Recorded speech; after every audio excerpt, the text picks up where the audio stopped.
hide us.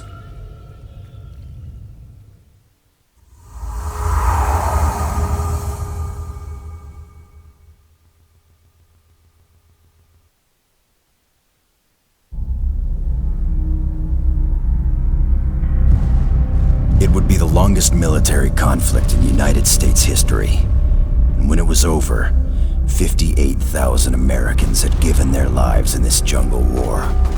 Another 304,000 were wounded, and nobody who returned home was left unscarred by their time in Vietnam. In 1946, the Vietnamese fought the French for their freedom in the First Indochina War.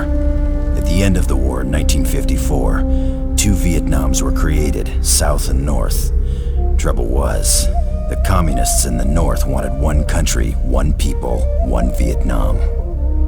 It began for the US in 1959 when they sent advisors, government men with money and weapons and advice to help the South.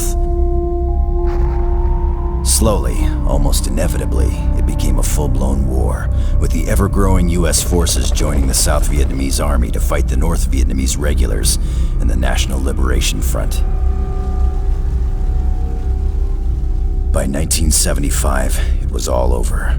But not before 3 million Vietnamese people from both sides died to make it happen, and another 2 million Lao and Cambodians also perished. In Washington, they built a black wall, a wall with all 58,000 American names, the ones who didn't come back.